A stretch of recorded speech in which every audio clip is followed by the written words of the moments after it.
ನಿಯಂತ್ರಣಕ್ಕೆ ಯಾರು ಮಾಡ್ತಾರೆ? ಫೋನ್ ಅನ್ಯಾಯ ಆದವ್ರು ಮಾಡ್ತಾರೆ. 112 ಫೋನ್ ಮಾಡಿದವ್ರು ನಾವು, ಕಂಪ್ಲೀಟ್ ಲಾಜ್ ಮಾಡಿದವ್ರು ನಾವು, ಮತ್ತೆ ತಂದು ನಮ್ಮ ಹೇಳಕ್ಕೆ ಬೈದ್ರ ಮುಸ್ಲಿಂ ಮಕ್ಕಳು ನಮ್ಮ ಅಪ್ಪನ ಇವು ವಯಸ್ಸು 78 ವಯಸ್ಸು ಮುಂದೆ ಕ್ರಮ ತಗೊಂಡಂತ ದಯಮಾಡಿ ಕೊಡ್ತನು ತಗೋರಿ.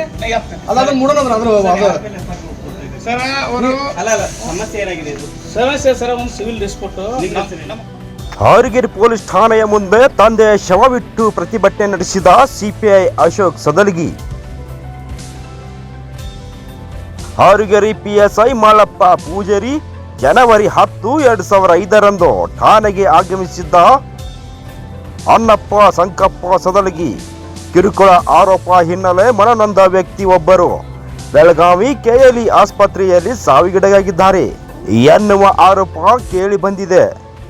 ಮೃತ ವ್ಯಕ್ತಿ ಮೃತದೇಹ ನೇರವಾಗಿ ಹಾರಿಗೆರೆ ಪೊಲೀಸ್ ಠಾಣೆಗೆ ತಡರಾತ್ರಿ ತಂದು ಸಿಪಿಐ ಮಾಳಪ್ಪ ಪೂಜಾರಿ ವಿರುದ್ಧ ಘೋಷಣೆ ಕೂಗುತ್ತಾ ಪೊಲೀಸ್ ಠಾಣೆ ಮುಂದೆ ಇಟ್ಟು ಪ್ರತಿಭಟನೆ ನಡೆಸಿದ್ದಾರೆ. ರಾಯಭಾಗ ತಾಲೂಕಿನ ಹಾರಿಗೆರೆ ಪಟ್ಟಣದ ಅನ್ನಪ್ಪ ಸಂಕಪ್ಪ ಸದಲಗಿ 78 ವರ್ಷದ ಮೃತ ವ್ಯಕ್ತಿ.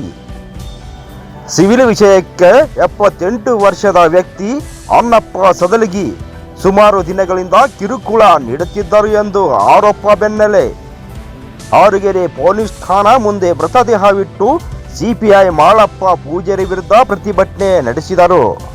ಅಚ್ಚರಿಯ ವಿಷಯವೇನೆಂದರೆ ಮೃತ ವ್ಯಕ್ತಿಯ ಮಗ ಕೂಡ ವಿಜಯಪುರ ಜಿಲ್ಲೆಯ ದೇವದುರ್ಗದ ಠಾಣೆಯ ಸಿಪಿಐ ಪೊಲೀಸ್ ಇಲಾಖೆಯಲ್ಲಿ ಕೆಲಸ ಮಾಡುತ್ತಿರುವುದು.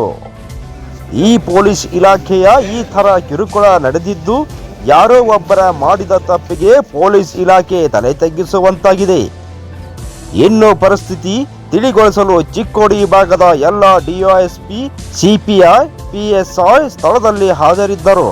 ಹಾರಿಗೆರೆ ಪೊಲೀಸ್ ಠಾಣಾ ವ್ಯಾಪ್ತಿಯಲ್ಲಿ ನಡೆದ ಘಟನೆ ಇದಾಗಿದೆ. ಪ್ರತಿನಿಧಿ ಲೋಕೇಶ್ ನಸ್ಲಾಪುರೆ, 85 ನ್ಯೂಸ್ ಬಾಕ್ಸ್ ಕನ್ನಡ. ಅದ್ರ ಬಗ್ಗೆ ಯೋಚನೆ ಮಾಡಿ ಮಾಡ್ತೀವಿ. ಯಾವಾಗ ಯೋಚನೆ ಮಾಡೋದು ಸರ್? ಅಲ್ಲ ನೋಡ್ಕೊಂಡ್ಬಿಟ್ಟು ಏನು ಕಂಟೆಂಟ್ ಬರುತ್ತೆ ನೋಡಿ ಮಾಡ್ತೀವಿ. ಒಬ್ಬ ಅಧಿಕಾರಿ ತಂದೆ ಅವ್ರ ಮೇಲೆ ಹಿಂಗಾದ್ರೆ ಸರ್ ಜನಸಾಮಾನ್ಯರ ಪರಿಸ್ಥಿತಿ ಯಾವುದು? ಹೀಗಾಗಬಾರ್ದು, ಆಗಿದೆ. ಅದ್ರ ಬಗ್ಗೆ ನಾವು ಹಿಂಗಾಗಕ್ಕೆ ಕೊಡೋದಿಲ್ಲ. ಮತ್ತು ನಮ್ಮಲ್ಲಿ ಏನೇನು ಮಾಹಿತಿ ಇದೆ, ಅವ್ರು ಏನೇನು ಅರ್ಜಿಯಲ್ಲಿ ಕೊಟ್ಟಿದ್ದಾರೆ ಅದ್ರ ಬಗ್ಗೆ ನಮ್ಮ ಸರ್ ನೀವು ಸ್ವಲ್ಪ